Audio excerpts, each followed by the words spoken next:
কথা বলছে বলে এখানকার কেউ বলতে পারবেন না, কোন কংগ্রেসি মানুষ বলতে পারবে না, আসামের ভারতবর্ষের ইতিহাসে রাজনীতির ইতিহাসে কেউ দেখাইতে পারবেন না। সম্মানীয় রাইস, ইউডিএফ দল এমনি জন্ম হয় নাই। আমাদের দল থেকে কেউ বিধানসভায় এমএলএ হয়ে যাব, কেউ এমপি হব, পঞ্চায়েতের প্রেসিডেন্ট, কাউন্সিলর, ওয়ার্ড মেম্বার, জেলা পরিষদ হব, তার জন্য কিন্তু এই দলের জন্ম হয় নাই। এই দলের জন্ম কখন হয়েছে? যখন এই আসামের মাটি আমরা জন্মগ্রহণ করার পরে এই ভারতবর্ষের মাটি আমাদের রক্ত দিয়ে স্বাধীনতা করা হয়েছে। তারপরেও কিন্তু আমরা স্বাধীনতার ৭৫ বছর পার হওয়ার পরেও ২০০৫ সাল পর্যন্ত আমরা নাগরিকত্ব সম্মান কিন্তু আমরা পাইনি। সম্মানীয় সদন, আমাদেরকে কত ধরনের লাঞ্ছিত করা হয়েছে যদি লক্ষ্য করুন। ১৯৬৬-৬৭ সালে কংগ্রেস সরকার, কংগ্রেসের মুখ্যমন্ত্রী থাকার সময় পাকিস্তানি ধারা নামে আসামের সংখ্যালঘু মানুষকে অত্যাচার করা হয়েছে। আমাদের হয়ে কোন একজন সংখ্যালঘু মানুষের এমপি বা এমএলএ তারা কংগ্রেসের ছিল, কোনদিন বিধানসভায় তারা কোনদিন প্রতিবাদ করে নাই। সম্মানীয় রাইস, ১৯৮৩ সালে আসামের মাটির বিদেশি খেদা আন্দোলনে আমাদের কত মানুষকে নির্মমভাবে হত্যা করা হয়েছে। একদিনে চাউলখানা নেলিতে প্রায় ১০,০০০-এর বেশি মানুষ হত্যা করা হয়েছে। ভারতবর্ষের এই আসামে রাষ্ট্রপতি শাসন ছিল, দিল্লিতে ইন্দিরা গান্ধী সরকার ছিল। ইচ্ছা করলে তারা আর্মি পুলিশ দিয়ে সেই নেলির মানুষগুলোকে বাঁচাইতে পারত। শুক্রবারের দিন সকাল ৮টা থেকে আক্রমণ করে প্রায় ১০,০০০-এর বেশি মানুষ মারা হয়েছিল। সম্মানীয় রাইস, আমরা সেই কথা কোনোদিন বলতে পারি না। ছোট ছোট বাচ্চা, মার পেটে বাচ্চা, বিবি, বৃদ্ধ, বালক, যুবক, কত ধরনের মানুষকে হত্যা করা হয়েছে।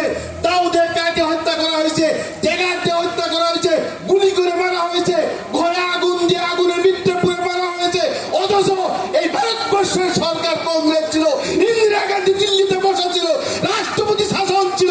একটুকু মহব্বত আসামের মুসলমানের জন্য ইন্দিরা গান্ধী এবং কংগ্রেসের ছিল না ভাই, কেউ বলতে পারবেন না।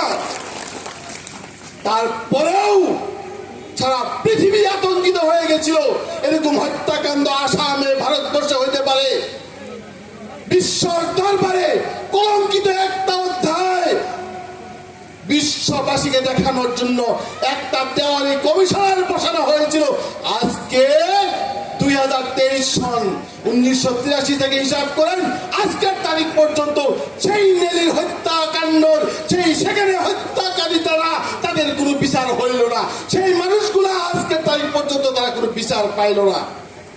সম্মানীয় সদন, আমরা রাজনৈতিক ভাবে আমাদের হয়ে আওয়াজ না দেখার জন্য ওই সময় যদি বদরুদ্দিন সাহেবের ইউডিএফ দল থাকতো, মুজিবুর ভাইয়ের মতো এমএলএ যদি বিধানসভায় থাকতো, বিধানসভাকে বিরুদ্ধ সারা পৃথিবী জানতো যে আসামের সংখ্যালঘু মানুষের গায়ে হাত দিলে তার পরিণাম কি হতে পারে। কিন্তু কংগ্রেসি ওই সময় প্রায় ৩৭ জন বিধানসভায় কংগ্রেসি মিয়া মানুষ এমএলএ মন্ত্রী ছিল, তারা একটা প্রতিবাদ তারা করে নাই। সম্মানীয় রাইস, তার পরে পরেই হিতেশ্বর শেখ আসামের মুখ্যমন্ত্রী, কিন্তু আজকের তারিখ পর্যন্ত সেই বিচার হইল না। ১৯৮৫ সালে এই আসামে চুক্তি হয়েছিল, আপনারা যারা মুরব্বী তারা জানেন। আসাম আন্দোলনের পর চুক্তি হয়েছিল দিল্লিতে, ছাত্র সন্থা, আসাম সরকার আর দিল্লি সরকার। চুক্তিতে ছিল ১৯৭১ সাল ২৪ মার্চ যারা নাকি এই আসামে আছে তারা আসামের নাগরিক, তারা ভারতবর্ষের নাগরিক। তারপরে যারা আছে তাদেরকে সরকার যা করুক কোনো আপত্তি নাই। কিন্তু সম্মানীয় সদন, আপনারা মনে করেন ১৯৭১ সাল ভিত্তি বছর হওয়ার পরেও সেই চুক্তিতে লেখা ছিল যে আসামে তাড়াতাড়ি এনআরসির ব্যবস্থা করা হোক। 1983 সেই হত্যালীলা আসাম আন্দোলনের পর 1985 চুক্তি এক শান্তি চুক্তি ছিল। ছাত্র সন্তান আমসু, আসাম সরকার, দিল্লি সরকার সবাই মেনে নিয়েছিল। 1971 সাল 24 মার্চ সেটা ভিত্তি বছর। 1985 পর আসামের প্রফুল্ল মহন্ত সাহেবের সরকার আসলো। আর 1997 সালে প্রফুল্ল কুমার মহন্ত আরএসএস এর কিছু নেতৃত্বে থাকা মানুষের তাদের বুদ্ধি আসামের মিয়া মানুষের ডানে মেরে আর বাঙালি হিন্দুর মানুষের ডানে মেরে দ্বীপ নামে শব্দ ভোটার লিস্টে এসে গেল। প্রায় 85,000 মানুষের নামে দিয়ে আসলো 1997 সালে। আসামের মানুষ ভাবলো 2001 সালের নির্বাচনে এজিপিকে হাঁটাইতে লাগবো। সারা আসামের মানুষ একত্রিত হয়ে, সংখ্যালঘু মিয়া মানুষ সবাই একত্রিত হয়ে কংগ্রেসকে ভোট দিল। তখন পর্যন্ত ইউডিএফ দলের জন্ম কিন্তু হয়নি। 2001 সালে তরুণ গগৈ সাহেব অ্যাবসলিউট মেজরিটি নিয়ে আসামে কংগ্রেস সরকার বানাইলো। বড় দুর্ভাগ্য, ইচ্ছা করলে তরুণ গগৈ সাহেব সত্যিকারে যদি আসামের মিয়া মানুষকে তারা ভালোবাসতো, সত্যি করে যদি রকিবুল সাহেব, ওয়াজেদ আলী চৌধুরী, আব্দুল খালেক, নজরুল ইসলাম, ইলিয়াস আলী তাদের যদি একটু মহব্বত থাকতো আসামের মিয়া মানুষের জন্য, তাহলে 2001 সালে মাত্র 10 মিনিটের একটা প্রস্তাব অ্যাসেম্বলিতে নিয়ে চিরদিনের জন্য আসামের মাটির থেকে ভোট তুলে দিতে পারতো। কিন্তু তারা সেই কাম করলো না। উল্টা 5 লাখ তরুণ গগৈ সাহেবের সেই সরকারের সময় আসামের মানুষকে বাংলাদেশি সাজানো হইলো, ভোটার সাজানো হইলো। সম্মানীয় রাইস, 2005 সালে আসামের প্রাক্তন মুখ্যমন্ত্রী সর্বানন্দ সোনোয়াল তিনি সুপ্রিম কোর্ট করেছিল এই 1985 সালের যে আইনডিটি আইন ছিল সেই আইনডিটি আইনকে বাতিল করার জন্য। আর তরুণ গগৈ সাহেবের সরকার সুপ্রিম কোর্টে একটা এফিডেভিট চাইছিল, কিন্তু আসামের মানুষকে, আসামের মুসলমান মানুষকে কংগ্রেসে মহব্বত করে না। তার একটা প্রমাণ, যদি সত্যিকারী মহব্বত করতো তাহলে একটা শক্তিশালী শপথনামা দিল্লির সেই সুপ্রিম কোর্টে যদি দিত, আজকের তারিখ পর্যন্ত আসামে আইনটি আইন বহাল থাকতো।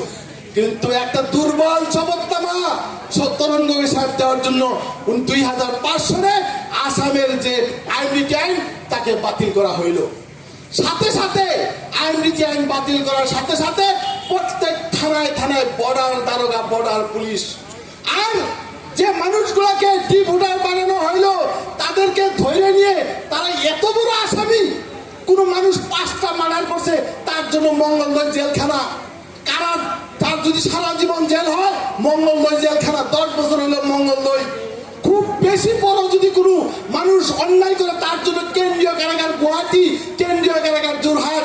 কিন্তু বড় দুর্ভাগ্য, আমাদের মিয়া মানুষ, মুসলমান মানুষ যারা, যাদেরকে ভোটার সাজানো হইলো, যাদেরকে বাংলাদেশি সাজানো হলো, তাদের জন্য সেই জঙ্গলে বহুদূর ডিটেনশন ক্যাম্প তরুণ গগৈ সাহেব প্রথম সৃষ্টি করলো আসামের মাটি। যে এই মানুষগুলোকে ধরা লাগবো, ধরার জন্য পুলিশ দিল প্রত্যেক থানায়, বর্ডার পুলিশ, বর্ডার দারোগা, আর ধরে রাখার জন্য ডিটেনশন ক্যাম্প। যে ডিটেনশন ক্যাম্পে কোনোদিন কেউ পড়লে সেখানে তার বাবা, মা, ভাই, বেরোদর, বন্ধু বান্ধব কেউ দেখা করার সুযোগ নাই। অথচ একটা মানুষের 10টা মার্ডার করুক, চুরি করুক, ডাকাতি করুক, মঙ্গলদৈ জেলখানায় থাকলে প্রতি সপ্তাহে সপ্তাহে ইচ্ছা করলে দেখা করা যায়, ফলমূল দেওয়া যায়, টাকা দেওয়া যায়, অন্য কিছু করা যায়। কিন্তু কোনো মানুষ যদি ভোটের কেসে আসলো, একটু জিজ্ঞাসা করে দেখবেন তাদের সাথে দেখা করার কোনো সুযোগ নাই। মাত্র অতটুকুই না, সারা পৃথিবীর ভিত্তিক সবথেকে বড় গোয়ালপাড়ার মাটিয়াতে কংগ্রেসের স্যাংশন দেওয়া, টাকা দেওয়া ডিটেনশন ক্যাম্প বর্তমান সম্পূর্ণ হয়েছে। সেখানে কত হাজার মানুষ থাকতেছে, তাদেরকে ধরে রাখা হয়েছে। সম্মানীয় সাধারণ, আমরা কংগ্রেসকে মহব্বত করছিলাম। আমার দাদা, আমার নানা, আমার বাবা, আমার চাচা, আপনার দাদা, আপনার বাবা প্রত্যেকেই এই আসামের মাটির মিয়া মানুষ অন্য কোনো রাজনীতি দল চিনত না, একটাই দল চিনত, সেটা কংগ্রেস। কিন্তু কংগ্রেস তারা আমাদেরকে কিন্তু চেনে নাই। যদি চিনত, চরাঞ্চলের মাটির পাট্টা তারা দিয়ে ছুঁয়ে যাইতে পারতো। তাদের হাতে পাওয়ার ছিল, অ্যাসেম্বলিতে তাদেরকে কেউ বাধা দিত না। যারা মিয়া মানুষ এমএলএ ছিল, মন্ত্রী ছিল, তারা সেখানে কোনোদিন উঠে কয় নাই মাননীয় অধ্যক্ষ মহোদয় চরাঞ্চলের মাটির পাত্তা দিব লাগিব দিয়ক। কোন এমএলএ নজরুল ইসলাম, রকিবুল, আব্দুল খালেদ কোন একজন এমএলএ বলতে পারবো না বুকে হাতে একদিন এই প্রস্তাবটা সেখানে উত্থাপন করছে, কেউ এই কথা বলতে পারবো না। তারা আমাদের মানুষের চরের মাটির পাত্তা দিল না। আপনি আমার ছেলে মেয়ে লেখাপড়ার জন্য এই ফকিরপাড়াতে একটা ভালো হাই স্কুল করলো না, দলগাঁও সমষ্টিতে ভালো কলেজ করলো না, এখানে কোনো ইঞ্জিনিয়ারিং কলেজ করলো না। উল্টা তারা আপনার আমার মানুষকে বাংলাদেশি সাজিয়ে রাখার জন্য ডিটেনশন ক্যাম্প সাজিয়ে হয়ে গেল। সাথে সাথে যেগুলা মানুষ পেটের তাড়নায় গরিব মানুষ বাড়ির থাকলে ভাত পাওয়া যায় না, আজ থেকে 10 বছর আগে 15 বছর আগে মনে করেন কত অভাব ছিল। মানুষ তিনচুকিয়া ডিব্রুগড় কাম করবার না গেলে, রিক্সা চালাবার না গেলে চলতো না। এখান থেকে কাম করবার চাইতো, ভাড়া রুমে থাকতো, সেখানে ছাত্র সন্ধ্যা আর সেখানকার থানার পুলিশেরা নাম জিগাইতো আর কেস লাগাইতো। লাগাইছে না ভাই? বহুত লাগাইছে। আর সেই মানুষগুলো আগে নোটিশ পায় নাই, এক্স পার্টি ডিক্লেয়ার করে তাদেরকে বাংলাদেশে ডিক্লেয়ার করা হয়েছে। তার জন্য এই আসামের মাটির আরেকটা নতুন কোর্ট বানায় হয়ে গেছে কংগ্রেসে, সেটা হচ্ছে ফরেনার্স ট্রিব্যুনাল কোর্ট। অথচ দরকার ছিল আপনার জন্য হসপিটাল, দরকার ছিল এই জাতিটাকেও উন্নত করার জন্য কলেজ, স্কুল। তা না দিয়ে কি করলো তারা? আপনি আমাকে জন্য ডিপোর্ট সাজাইলো, detention camp, foreigners tribunal court, এইসব দিয়ে জ্বালা দিয়েছে। কংগ্রেস সরকার আরামসে রাজনীতি করা শুরু করলো। আর ঠিক ওই সময় সারা আসামের, সারা ভারতবর্ষের গরিবের নেতা হযরত মাওলানা বদরুদ্দোজা আজমল কাসিমি সাহেব 2005 সালের 3 অক্টোবর তারিখে বিভিন্ন বুদ্ধিজীবীর পরামর্শ নিয়ে এই আপনার দল, আমার দল, আপনি আমার ছেলে মেয়েদের ভবিষ্যতের রাজনীতি দল এআইডিএফ দলের জন্ম দিয়েছিল। সম্মানের সদন, এমনিতে এই দল জন্ম হয় নাই, এই দল জন্মের বহু দুঃখ কাহিনী আছে। এই দল জন্ম হওয়ার পর থেকে প্রতিবাদ শুরু হয়েছে। আপার আসামে সংখ্যালঘু মিয়া মানুষকে কানে ধরে উঠা বহানি করা বন্ধ হয়েছে, মিয়া মানুষকে বাংলাদেশি নামে হারাশাস্তি বন্ধ হয়েছে, ভোটার নামে মানুষকে যে হারাশাস্তি অত্যাচার করা হয়েছিল সেসবও বন্ধ হয়েছে। সম্মানীয় সদন, আজকে আপনাদের হয়ে, আমাদের আসামের সংখ্যালঘু মানুষের হয়ে যখন 2005 সালে এই দল হইল, 2006 সালে প্রথম আমাদের বিধানসভায় এমএলএ গেল, আমাদের 10 জন এমএলএ, তখন থেকে লড়াই শুরু। 2008 সালে ধুবড়ি থেকে আমাদের সম্মানীয় হযরত মাওলানা বদরুদ্দোজা আজমল কাসিমি সাহেব দিল্লিতে এমপি হিসেবে গেল। তখন থেকে আসামের সংখ্যালঘু মানুষের হয়ে দিল্লিতে সেই পার্লামেন্টে বক্তব্য দেওয়ার জন্য, আপনি আমার দুঃখের কথা সেখানে বক্তব্য রাখার জন্য হযরত মাওলানা বদরুদ্দোজা আজমল সাহেব উত্তর পূর্বাঞ্চলের সর্বশ্রেষ্ঠ সাংসদ হিসেবে উনি পুরস্কার পেয়েছে। সম্মানীয় রাইস, আপনি আমার বিধায়ক যিনারা একবার মনে করেন আসাম অ্যাসেম্বলির সরকার যিনি থাক, আপনি আমার যাদেরকে পাঠাইছি, আমাদের সম্মানীয় মুজিবুর রহমান, সম্মানীয় আমাদের যারা আছেন ডক্টর রফিকুল ইসলাম, হাজি আমিনুল ইসলাম, অ্যাডভোকেট আমিনুল ইসলাম, ইনারা যখন বিধানসভায় দাঁড়ায় আপনারা টিভিতে দেখছেন যে কি বক্তব্য দিতে লাগে, কিভাবে কথা বলতে লাগে, সেইভাবেই কথা কয়। আমাদের এমএলএ নতুন মানুষ, প্রথম বিধানসভা থেকে উনি বক্তব্য শুরু করছে, আজকের তারিখ পর্যন্ত কিন্তু উনি ক্ষান্ত থাকে না। ইনশাল্লাহ যতদিন উনি বিধানসভায় থাকবে বক্তব্য আপনার জন্য, আসামের মানুষের জন্য দিতেই থাকবে ইনশাল্লাহ। আপনারা জানেন ভারতবর্ষের পার্লামেন্টে 545টা এমপি থাকে, 545 এমপি। সেখানে সারা ভারতবর্ষের মুসলমানের দুঃখের কথা বলার জন্য মাত্র 2 জন নেতা, 2 জন এমপি, একজন এই আসামের গরিবের নেতা হযরত মাওলানা বদরুদ্দোজা আজমল কাসিমি সাহেব, আরেকজন সেই হায়দ্রাবাদের আসাউদ্দিন ওয়াইসি সাহেব। সবাই জানেন, নাম জানেন, জানেন না? নাই জানেন, কিন্তু সবাই সেই আসাউদ্দিন ওয়াইসি আর বদরুদ্দোজা আজমল সাহেব কংগ্রেসের পরম শত্রু। কেন জানেন? ইনারা এই আসাম তথা ভারতবর্ষের সংখ্যালঘু মানুষের কথাগুলা সেই দিল্লিতে ইনারা তুলে ধরে, তার জন্য ইনারা শত্রু। আজকে কিছুদিন আগে পারাপারি লাগছে যে বাবরি মসজিদ ভাঙে রাম মন্দির কেনা বানালো, কংগ্রেসের না বিজেপি? একটা টিভি টক শোতে আমি দেখছি আজ কয়েকদিন আগে ওদিকে 5টা রাজ্যে ইলেকশন চলতেছে, 5টা রাজ্যের টিভির সাংবাদিকরা প্রশ্ন করতেছে, পারাপারি বাচ্চা কংগ্রেসে কইতেছে আমরা ভাঙছি, বাবরি মসজিদ আমরা ভাঙছি, সাক্ষী দিয়ে কইতেছে, বিজেপি কইতেছে না আমরা ভাঙছি। সম্মানের রাইস, সেই কংগ্রেস যদি রাজীব গান্ধী তালা না খুলতো বাবরি মসজিদের, বিজেপির হিম্মত হতো না সেই বাবরি মসজিদকে শহীদ করার জন্য। সেই কংগ্রেস কাল লাখ সাহেবের থেকে বেশি তারা কংগ্রেসের যত ক্ষতি কংগ্রেসে করেছে।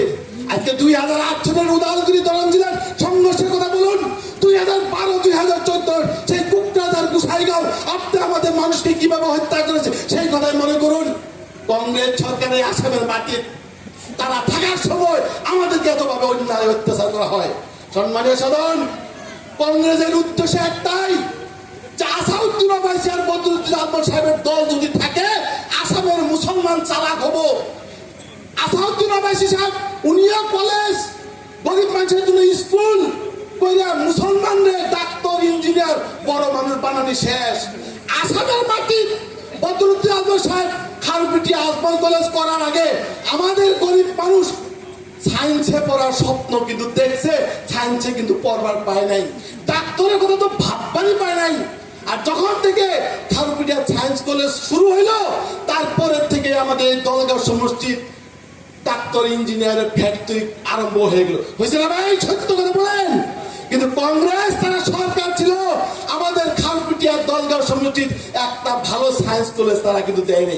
কারণ এই জন্যই দেয়নি, এখানে ভালো সায়েন্স কলেজ হলে মিয়া মানুষের ঠেলাওয়ালা রিক্সাওয়ালা ওই হাজিরা করা মানুষের পোলাপান ডাক্তার হবো, এটা কিন্তু ইলিয়াসের সহ্য হবো না, এটা আব্দুল খালিকের সহ্য হবো না। অগর কথা হয়েছে মিয়া মানুষ পূর্বোত্তরে যেভাবে এই যে কংগ্রেসের মানে কম্বল চাউল পুষুরি এইসব রাজনীতি আছে ওইভাবে থাকা লাগে। আজকে তারিখ কিন্তু সেটা নাই। আজকে তারিখে এখানে জিজ্ঞাসা করলে প্রায় মানুষের ছেলে সায়েন্সে পড়তেছে, প্রায় মানুষের মেয়ে সায়েন্সে পড়তেছে, প্রায় মানুষের ছেলে মেয়ে প্রায় ডক্টর ইঞ্জিনিয়ারের কোচিং করতেছে। আজকে বদরুদ্দিন আহমদ সাহেব আসামের মাটি শিক্ষার একটা আলোড়ন সৃষ্টি করছে, পরিবর্তন আনছে। বদরুদ্দিন আহমদ সাহেবের আজকে সারা আসামে শিক্ষার যে পরিবর্তন করছে, হিমন্ত বিশ্ব শর্মা, তরুণ গগৈ যেটা সরকার গেছে তাদের সাথে যদি কম্পেয়ার করা যায় সংখ্যালঘু মানুষের জন্য বদরুদ্দিন আহমদ সাহেব আজকে আইএস কলেজ খুলছে, আইএস কোচিং সেন্টার খুলছে। আপনার ছেলে আপনার মেয়েকে আইএস করে সেখানে ডিসিএ বানানোর জন্য একটা অনুষ্ঠান করা হয়েছে। সম্মানীয় রাইস, বদরুদ্দিন আহমদ সাহেব হসপিটাল করেছে, আপনারা জানেন। উনি মাত্র মুসলমানের মানুষকে এই শিক্ষা এবং বিভিন্ন সুবিধা দেয় নাই, সেখানে হিন্দু মুসলিম সবাইকে দিয়েছে। তারপরেও বদরুদ্দিন আহমদ সাহেবকে বহু চেষ্টা করা হয়, বহু কথা কওয়া হয়, উপরালা আছে, উনার সৎ কাম দোয়া আছে সারা মানুষের। গতিকে ইনশাল্লাহ বদরুদ্দিন আহমদ সাহেবকে কোনো ক্ষতি কংগ্রেসে করতে পারবো না, বিজেপি করতে পারবো না ইনশাল্লাহ। উনি ধুপড়ি থেকে এবার আরো বেশি ভোট নিয়ে উনি এমপি হবো ইনশাল্লাহ। ইনশাল্লাহ আজ ধুপড়িতে কি কাম করছে বলবো, আমাদের বিধায়ক সাহেব বলবো, আশরাফুল আমাদের বিধায়ক উনি আসতেছে, ওনারা বলবো, আমি ওই সম্পর্কে বলি না। আমি একটা কথা আপনাদেরকে বলবো যে আমরা চাই সম্মান, আমরা চাই নাগরিকত্ব সম্মান, আমরা চাই না আমাদের মানুষকে ডিভোটার সাজানো হোক, আমরা চাই না আমাদের মানুষকে ডিটেনশন ক্যাম্পে নেওয়া হোক। আপনাদের জন্য আসামের মানুষের জন্য যদি চোখের জল ফালছে, যদি কান দিছে, সেটা হচ্ছে একমাত্র হযরত মাওলানা বদরুদ্দিন আজমল আল কাশ্মীরি সাহেব। কংগ্রেসের কোন নৈতিক অধিকার নাই আসামের সংখ্যালঘু মানুষের তারা ভোট যাবো। আমাদের মানুষ বুঝে না, আমাদের মানুষকে মানে নানান ধরনের ব্যতিব্যস্ত করা হয়, ঘর পাও নাই, এটা পাও নাই, ওটা পাও নাই, এটা জানে ওটা জানি। তাই বিগত 70 বছর ইতিহাস একবার মনে করেন, আজ থেকে মাত্র কিছুদিন আগে এনআরসির হিয়ারিং এর সময় রমজান মাস রোজা রেখে সারা আসামের মেয়ে মানুষ একটুকু ইসাস করি নাই। আমরা এখান থেকে ধুপড়ি, এখান থেকে জোরহাট, যেখানে যাইতে হয় সেখানে গেছি, রাত্রেবেলা বাস দিয়ে গেছি, আমরা কোনো দিন ইসাস করি নাই। আমরা হিয়ারিং দিছি, আমরা এনআরসির আমরা ভেরিফিকেশন করছি। একটাই একটাই উদ্দেশ্য ছিল, আমরা আর এই বাংলাদেশি নামে কাজ শুনতে চাই না। আমার বাবা মারা গেছে বাংলাদেশি বদনাম নিয়ে, আমার দাদা মারা গেছে বাংলাদেশি বদনাম নিয়ে, আমার মা গেছে মারা বাংলাদেশি বদনাম নিয়ে। আমি, আমার ছেলে, আমার নাতি, তারা যাতে কোনোদিন আসার মাটি আর বাংলাদেশি অপবাদ দিতে না হয়, তার জন্য আমরা আমাদের হরজতমোল্লা বদরুদ্দোজা সাহেবের নেতৃত্বে একটাই স্লোগান ছিল, আমরা এনআরসি চাই চাই চাই, আর কোনোদিন আমরা বাংলাদেশি আমরা বদনাম নিতে চাই না। যাই হোক সম্মানীয় সদন, সবশেষে আমি অনুরোধ করব, আপনারা হয়তো বহু কথা কংগ্রেসের কথা ভাবতেছেন কি হইতে পারে। আমি শেষ একটা কথা দেবো যে তরং উদালগুড়ি বর্তমানে আমাদের লোকসভা সমষ্টি, এখানে টোটাল 15 লাখ ভোটার আছে, তার ভিতরে 6 লাখ আমাদের মুসলিম ভোট আছে, বাকি 9 লাখ বড়ু অন্যান্য আছে। সম্মানীয় সদন, আমাদের এখানে ক্যান্ডিডেট দিলে প্রায় 4 থেকে 4.5 লাখ ইউডিএফ এর তালা চাবি আমাদের ভোট পাবো ইনশাল্লাহ। আমি আজকে আমাদের বিধায়ক তথা আমাদের জেনারেল সেক্রেটারি মুজিবুর রহমান সাহেবকে অনুরোধ করবো যে আমাদের এই মনগঞ্জ তরং উদালগুড়িতে আমরা একজন এমপি ক্যান্ডিডেট চাই, তালা চাবি থেকে আমরা একজন ক্যান্ডিডেট চাই, আমরা ভোট দিব, তালা চাবিতে ভোট দিব, আর আমরা আমাদের ভোটটি ইনশাল্লাহ আমরা পাশও করার সুযোগ আছে এবার, যেহেতু এখানে এবার আমরা প্রায় 6 লক্ষ ভোটার। তাই আমি এই অনুরোধ দাবি রেখে আমার বক্তব্যের ভুল ত্রুটি ক্ষমা খুঁজে এখানে শেষ করছি। খোদা হাফিজ। এআইডিএফ জিন্দাবাদ, মুজিবুর রহমান জিন্দাবাদ, বদরুদ্দোজা জিন্দাবাদ, আশরাফুল ইসলাম জিন্দাবাদ, আশরাফুল ইসলাম জিন্দাবাদ, জিন্দাবাদ জিন্দাবাদ, আশরাফুল ইসলাম জিন্দাবাদ, জিন্দাবাদ জিন্দাবাদ, মুজিবুর রহমান জিন্দাবাদ, জিন্দাবাদ জিন্দাবাদ, বদরুদ্দোজা জিন্দাবাদ, জিন্দাবাদ জিন্দাবাদ, তারা চাবি জিন্দাবাদ। জিন্দাবাদ জিন্দাবাদ। ধন্যবাদ।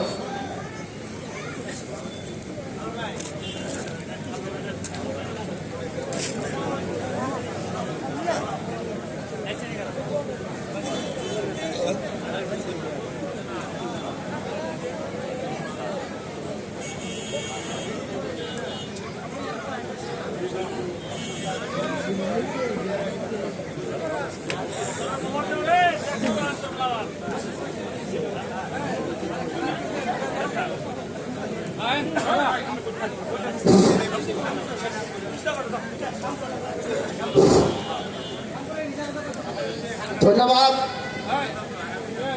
আমার ধরন জেলার দলীয় সভাপতি সম্মানীয় মুজিবুর রহমান স্যার আমার মাজত যি হিচাপে আমাৰ ভৱিষ্যত বৰ্তমানৰ কথা কৈ আমাক সজাগ কৰি দিলে, তাৰ বাবে তেওঁক বহু বহু ধন্যবাদ। এতিয়া আমাৰ মাজত উপস্থিত হৈছে এতিয়া আমাৰ সম্মানীয়